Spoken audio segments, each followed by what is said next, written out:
रवाना। आइए आपको सीधा लिए चलते हैं नागपुर, जहां पर राष्ट्रीय स्वयंसेवक संघ के कार्यक्रम आयोजित किए जा रहे हैं और परेड भी चल रही है। इसकी आप तस्वीरें देखिए। आरएसएस महानगर का द्वितीय ये कार्यक्रम है। नागपुर में विरासत और नेतृत्व की एक ये शाम देखने को मिल रही है।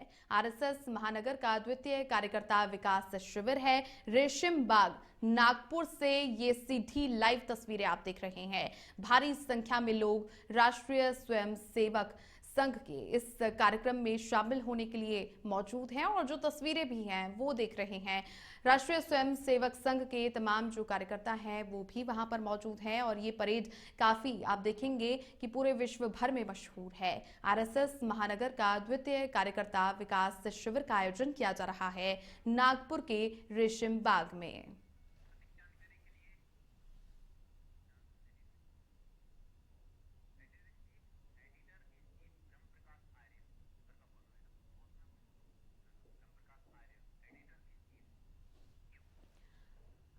अधिक जानकारी के साथ हमारे साथ जुड़ चुके हैं editor in chief Brahma Prakash Arya. Sir, RSS की ओर से समारोह आयोजित किया जा रहा है और ऐसे में काफी ये भव्य है।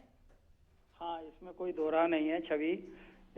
आरएसएस का जो कार्यक्रम है राष्ट्रीय स्वयंसेवक संघ, जिसका पूर्ण नाम है, ये बड़ा भव्य यहाँ प्रशिक्षण दिया जा रहा है। यहाँ पर कम से कम 25 से 30 दिन तक लोग राष्ट्रीय स्वयंसेवक संघ के कार्यक्रमों में भाग लेकर के अपने शारीरिक और मानसिक विकास करते हैं और फिर समाज में जाकर के संघ की शाखाओं के माध्यम से समाज को संगठित करते हैं और उनका शारीरिक और मानसिक विकास करते हुए समाज को एक कड़ी में जोड़ते हुए इस देश को आगे बढ़ाने के लिए देशभक्ति का जज्बा जो इनके अंदर भरा हुआ है। अभी मैं जहाँ देख पा रहा हूँ कि ये जो स्वयंसेवक आगे बढ़ रहे हैं, ये घोष वाले स्वयंसेवक हैं। यहाँ पर जो हमारे यहाँ भारतवर्ष में मिलिट्री में जो घोष बजाया जाता है, वही घोष यहाँ संघ की शाखाओं में तैयार किया जाता है और ये जितने भी स्वयंसेवक हैं, ये सभी राष्ट्रीय स्वयंसेवक संघ के स्वयंसेवक ही इस घोष को तैयार करते हैं। इसमें आड़क और ये बांसुरी आदि जो भी संगीत के वाद्य यंत्र होते हैं, उनसे संघ अपने स्वयंसेवकों को तैयार करता है। बिल्कुल सर, तस्वीरें हम देख रहे हैं और ऐसे में जब ये सुखद पल देखने को मिलता है कि राष्ट्रीय स्वयंसेवक संघ युवाओं को, हर एक बच्चे को आप देखेंगे, चाहे बड़े हों बुजुर्ग हों, सभी को एकजुट करके चलता हुआ दिखाई देता है। हाँ बिल्कुल छवि, यहाँ चाहे बच्चा हो चाहे बूढ़ा हो, सभी एक कतार बंद होकर के एक साथ पैर से पैर, कदम से कदम मिला करके चलते हैं और उस कदम से कदम मिलाकर चलने का जो दृष्टिकोण है वो केवल यही है कि हम सब मिलकर के रहें, मिलकर के इस देश को आगे बढ़ाएं। और संघ का एक वाक्य है कि संघ का स्वयंसेवक संघ कुछ नहीं करेगा, संघ का स्वयंसेवक कुछ नहीं छोड़ेगा। यानी संघ का स्वयंसेवक यहाँ से तैयार होकर के हर क्षेत्र में, चाहे वो शिक्षा का क्षेत्र हो, चाहे वो मजदूर क्षेत्र हो, चाहे वो कृषक क्षेत्र हो, चाहे जो भी व्यापार का क्षेत्र हो, औद्योगिक क्षेत्र हो, हर क्षेत्र में जाकर के स्वयंसेवक वहाँ पर देश की प्रगति के लिए कार्य करेगा, वहाँ के लोगों को संगठित करेगा और एकजुट होकर के हम देश के लिए, देश को आगे बढ़ाने के लिए क्या कर सकते हैं, ऐसी अवधारणा के साथ स्वयंसेवक यहाँ प्रशिक्षण ले रहे हैं। छवि सर, कार्यकर्ता विकास वर्ग द्वितीय के समापन समारोह का ये आयोजन किया जा रहा है और ऐसे में एक मैसेज भी देश को ये जाता है कि राष्ट्रीय स्वयंसेवक संघ किस तरह से एकजुट होकर के सभी कतारबद्ध नजर आते हैं और एक से एक आवाज भी उठाते हैं हर एक क्षेत्र में। हाँ छवि, ये क्या है कि शुरू से ही शाखाओं में स्वयंसेवकों को यह शिक्षा दी जाती है कि हम कदम से कदम मिला करके चलें और उसके लिए अभ्यास कराया जाता है, जिसको समता ऐसे करके एक वाक्य है, समता और संचलन। तो आप लोगों ने देखा होगा शहर में भी कई बार विजयादशमी आदि पर्वों पर संघ के स्वयंसेवक कदम ताल करते हुए सभी के कदम मिलिट्री की तरह मिलते हुए चलते हैं और एक ड्रेस, एक वेशभूषा में सभी स्वयंसेवक निकलते हैं। अभी मैं जहाँ देख पा रहा हूँ सामने, सभी के कदम देखिए आप मिलते हुए चल रहे हैं, कोई भी कदम आगे पीछे दाएं बाएं नहीं है, सभी कदम ताल करते हुए ही कार्यक्रमों को आगे बढ़ा रहे हैं। तो ये सारे का सारा प्रशिक्षण वहाँ पर दिया जाता है। छवि सर, हमने तस्वीरें भी देखी थी कि जैसे ही प्रशिक्षण की शुरुआत की गई थी आरएसएस की ओर से, सर संघ चालक मोहन भागवत जब जयपुर का दौरा भी उन्होंने किया, और अमूमन आपने देखा था कि राजस्थान में भी जब वो आए थे तो ऐसे में सभी को उन्होंने संबोधित भी किया था कि हम सभी एक परिवार के सदस्य की तरह है। बिल्कुल छवि, संघ ये मानता है कि वसुधैव कुटुंबकम, कुटुंब पूरा का पूरा, वसुधा यानी पूरी पृथ्वी जिस पर जितने भी मानव रहते हैं वो सब एक कुटुंब हैं। और हमारी सनातन पद्धति भी यही कहती है कि हम सब एक परिवार हैं, एक कुटुंब हैं। और हमारा जो धर्म है वो सनातन है, यानी वैदिक सनातन धर्म। सनातन धर्म का मतलब है मानवता, मानवता ही हमारा धर्म है। जहाँ दानवता आ गई, पशुता आ गई, वो हमारा धर्म नहीं है। तो जहाँ जहाँ लोग दानवता की ओर या पशुता की ओर जा रहे हैं वो धर्म से विमुख हो रहे हैं। धर्म का मतलब धर्म जो धारण किया जाता है, जैसे जल का धर्म बहना है, पवन का धर्म बहना है, जल का धर्म ठंडा लगना है, ऐसे ही अग्नि का धर्म गर्म जलाना है, ऐसे ही मानव का धर्म मानवता है, ना कि पशुता है। तो धर्म की जो व्याख्या है वो मानवता है, और मानवता का मतलब है सनातन धर्म जो सदा से चला आया है। उसी परिप्रेक्ष्य में लेकर के ये वसुधैव कुटुंबकम का जो नारा हमारे वेद शास्त्र कहते हैं उसको ही संघ आगे बढ़ा रहा है। छवि सर, जिस तरह से सर संघ चालक मोहन भागवत जब अपना संबोधन देते हैं तो ऐसे में सभी उन्हें सुनने के लिए क्या वो कुछ कहने वाले हैं, क्योंकि भारत एक ऐसा देश है जो कि सभी को एक साथ लेकर के चलता है, और राष्ट्रीय स्वयंसेवक संघ ये भी इसी मैसेज के साथ में चलता है कि हम सब एक हैं। तो ऐसे में उनका संबोधन भी काफी महत्वपूर्ण रहने वाला है। बिल्कुल छवि, अभी थोड़ी देर में ही माननीय सर संघ चालक श्रीमान मोहन जी भागवत का संबोधन होने वाला है।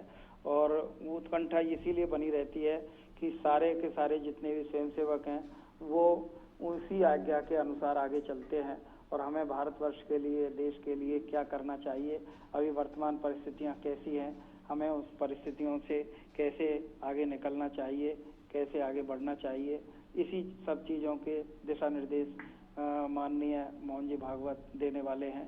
तो उसी परिप्रेक्ष्य को लेकर के, उसी आकांक्षा को लेकर के सभी लोग अभी सुनेंगे।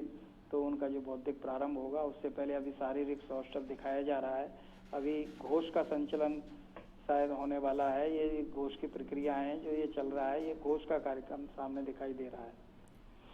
सर, जो नेशन 27 के दर्शक हैं वो भी ये तस्वीरें देख रहे हैं। ये पल बेहद खास है, विरासत और नेतृत्व की ये एक शाम है। तो ऐसे में मंच पर सर संघ चालक मोहन भागवत जी के साथ में और भी कई गणमान्य सदस्य मौजूद हैं। तो उनमें भी ये जानने की उत्सुकता है, जो नए हैं, आरएसएस से जुड़ना चाह रहे हैं, कि आखिर मंच पर और कौन कौन उनके साथ में मौजूद है। एक बार आप ये विस्तार से जानकारी दे दीजिए दर्शकों को।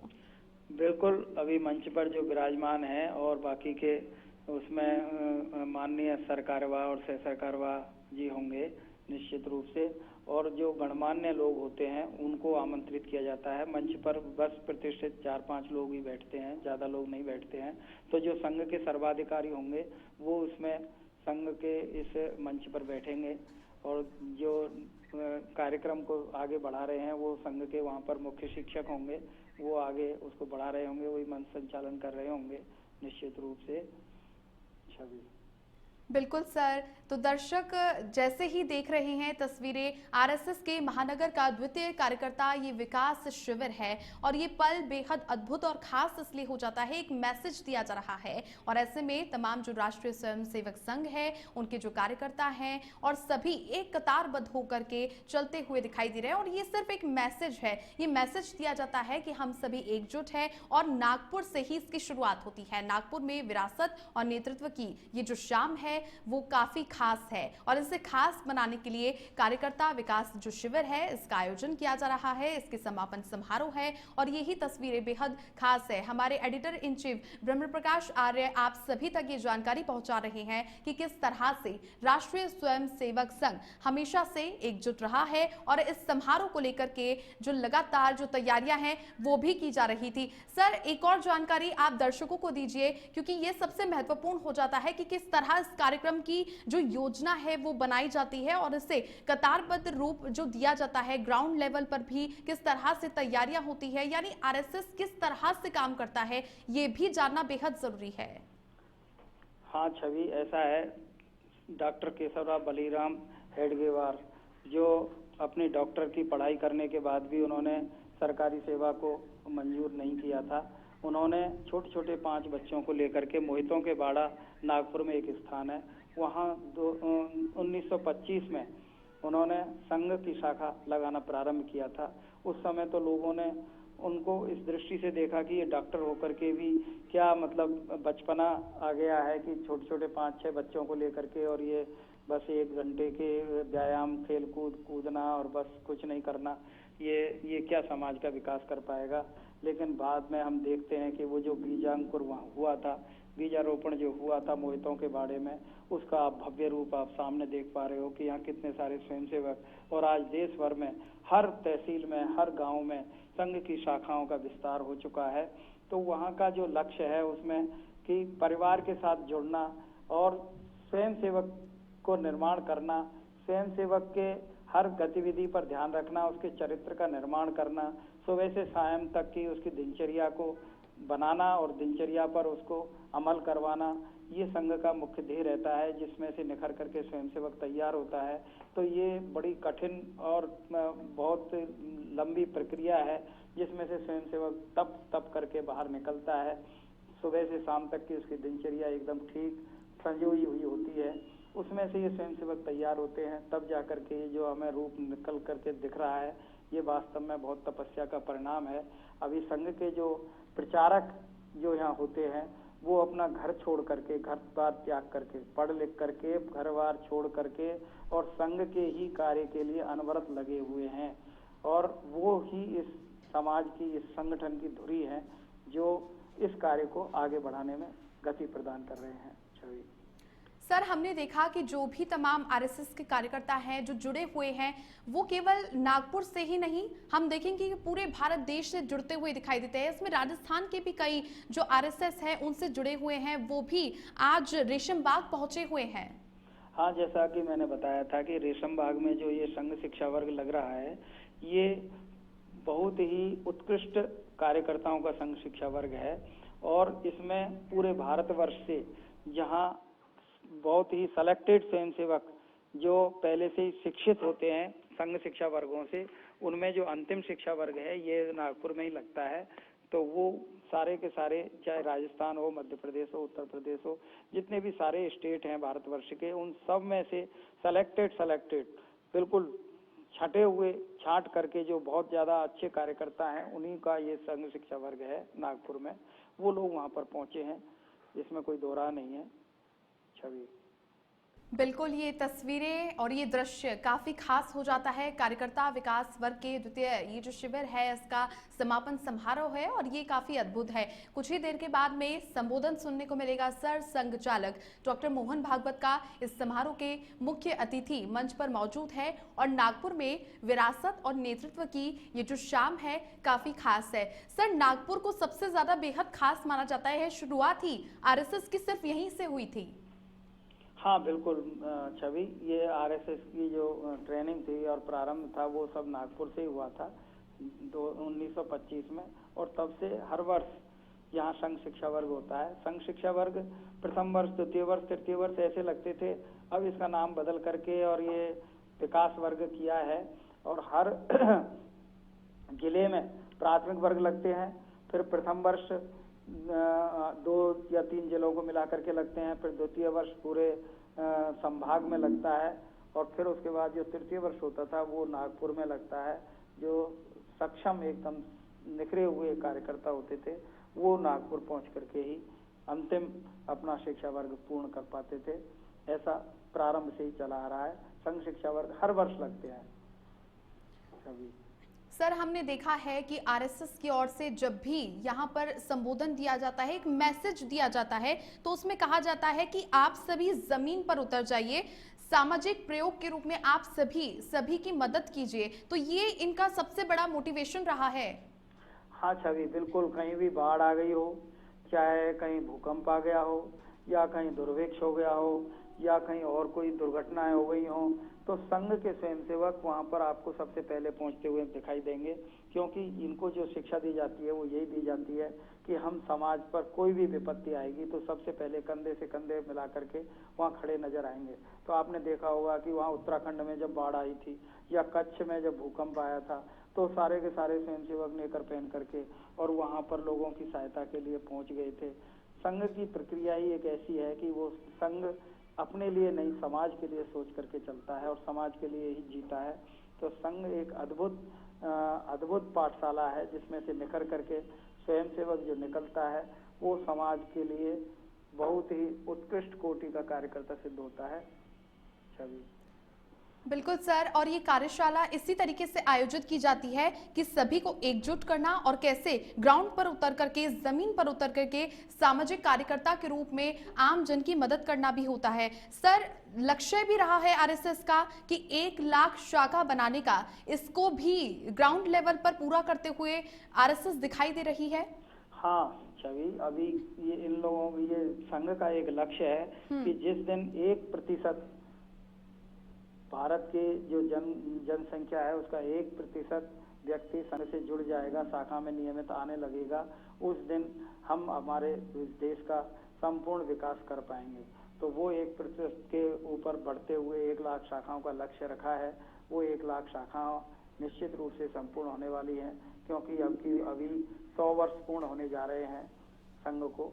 तो संघ के 100 वर्ष पूर्ण होने पर 1 लाख शाखाएं पूरे भारतवर्ष में करना, ये भावी लक्ष्य है।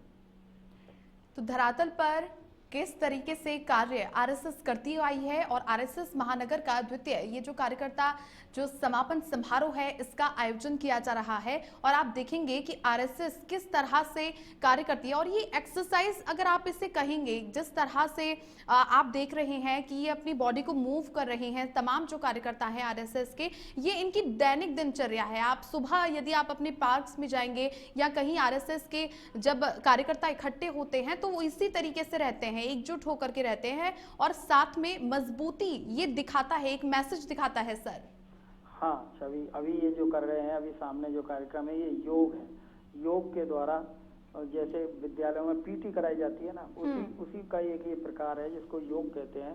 तो ये योग में 16 अंक होते हैं, 16 अंकों तक एक योग संपूर्ण होता है। इस योग से क्या है कि सभी स्वयंसेवक एक साथ हाथों का संचालन और पैरों का संचालन करते हैं, जिससे कि सबके मन एकाग्र हों, एक जैसे स्थिर हों। और स्वयं ये संघ की जो प्रक्रिया है वो बड़ी विचित्र है।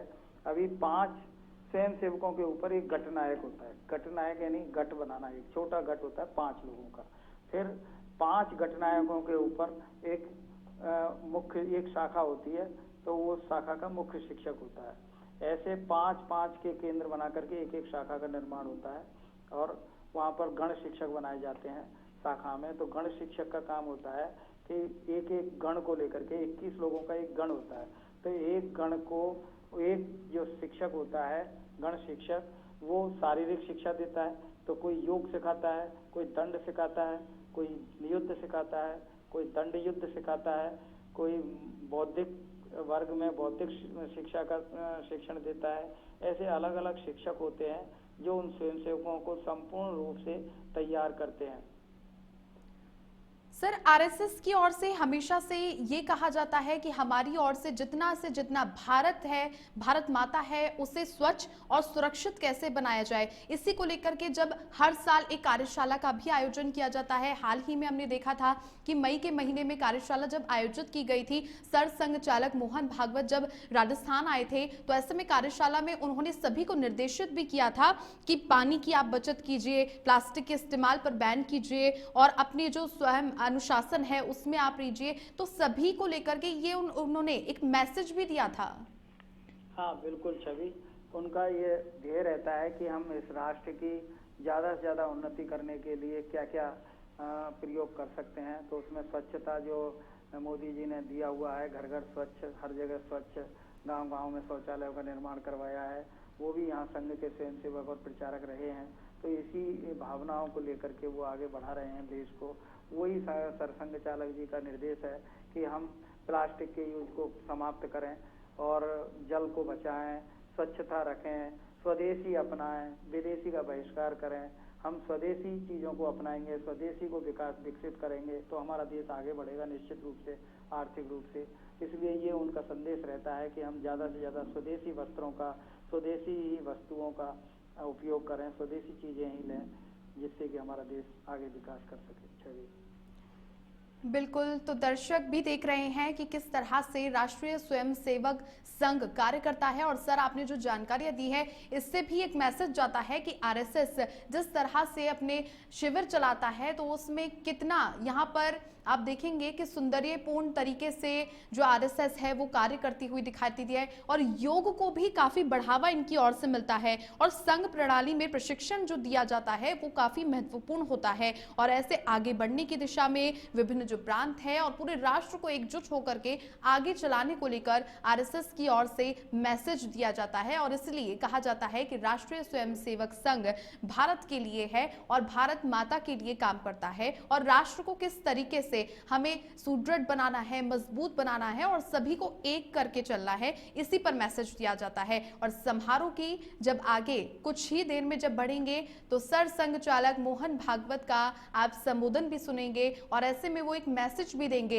ये मैसेज काफी बेहद महत्वपूर्ण रहने वाला है। आरएसएस के महानगर का द्वितीय कार्यकर्ता विकास ये शिविर चल रहा है, और आप देखेंगे कतारबद्ध होकर के तमाम जो कार्यकर्ता हैं आरएसएस के इस शिविर के माध्यम से ये मैसेज दे रहे हैं कि देखिए, हम एक पूरी संख्या में एकजुट हैं। और ऐसे में सर, एक तस्वीर और देखने को मिलती है कि जब हमने देखा है कि मोहन भागवत जी जहां भी जाते हैं तो ऐसे में वहां पर बच्चे से लेकर के बुजुर्ग वो हमेशा उनके इर्द गिर्द दिखाई देते हैं। बिल्कुल बिल्कुल, ये एक आभा मंडल इनका ऐसा है कि जो भी बच्चे बूढ़े सब उनके प्रति आकर्षित होते हैं, और उनका स्वभाव भी एकदम सरल स्वभाव है। तो सभी से वो मिल करके, घुल मिल करके बातचीत करते हैं, बच्चों के साथ बच्चे जैसे, बड़ों के साथ बड़े जैसे, ये उनका नेचर ही है। और संघ की एक विशेषता आप देखिए, जितने भी ये स्वयंसेवक वहाँ गए हुए हैं, इनका खर्चा वगैरह सभी अपनी जेब से ही खर्च करते हैं। सबसे शुल्क लिया गया है, वहाँ खाने का शुल्क सबने दिया है अपना अपना, तो अपने पैसे से ही ये वहाँ जाते हैं। सारे वस्त्र जो इन्होंने पहने हुए हैं वो अपना शुल्क से ही अपना क्रय किया हुआ है इन्होंने। और जो भी वहाँ खर्चा होता है वो सब स्वयंसेवक अपने खर्चे से ही इसको करते हैं। कोई कहीं से भी चंदा इकट्ठा नहीं किया जाता इन कार्यक्रमों के लिए, न कहीं से दान लिया जाता है। संघ की शाखाओं का भी कभी भी आपने देखा हो तो संघ का स्वयंसेवक या कार्यकर्ता कभी किसी के पास संघ के लिए चंदा लेने नहीं जाएगा। संघ का काम संघ के स्वयंसेवक ही करेंगे। तो आत्मनिर्भर भारत जैसे बने, ऐसे ही संघ आत्मनिर्भरता की ओर आगे बढ़ रहा है। आत्मनिर्भर है, स्वयं का खर्च स्वयं करना, और समाज का काम अपना खुद का खर्च करके समाज का काम कैसे करें हम, ये संघ सिखाता है। कार्यकर्ता विकास वर्ग द्वितीय, ये यहाँ पर 25 दिवसीय प्रशिक्षण शिविर, चूंकि इसका आरंभ हुआ था, जिसके बाद अब इसका समापन समारोह है, जिसमें देश भर से करीब आप देखेंगे 840 से ज्यादा स्वयंसेवक भाग ले रहे हैं। और ये हिस्सा काफी महत्वपूर्ण भी हो जाता है, क्योंकि पूरे देश भर से आप देखेंगे स्वयंसेवकों की जो संख्या है वो लगातार हर साल बढ़ती ही जा रही है। और चूंकि बताया गया कि 1 लाख तक का यहाँ पर लक्ष्य रखा गया है पूरे भारत के अंदर, आरएसएस के जो तमाम जो शिविर है हर स्टेट में उसे बढ़ाने की यहाँ पर कोशिश की जा रही है। सर, ये भी काफी अभूतपूर्व बात है कि अब आज जो समापन समारोह का आयोजन किया गया है, इसमें 840 से ज्यादा स्वयंसेवकों ने हिस्सा लिया है। बिल्कुल बिल्कुल, और ये स्वयंसेवक समस्त स्वयंसेवक नहीं है, ये स्वयंसेवक वो स्वयंसेवक हैं जो अन्य स्वयंसेवकों का निर्माण करने वाले हैं, निर्माता कार्यकर्ता हैं। मतलब जहाँ जो सिलेक्टेड होकर के आए, मतलब एक तहसील से आप मान लीजिए कि मुश्किल से 1 या 2 स्वयंसेवकों का चयन हुआ है यहाँ आने के लिए। तो अब भारतवर्ष से हर तहसील से 1-1, 2-2 स्वयंसेवक वहाँ तक पहुँच पाता है।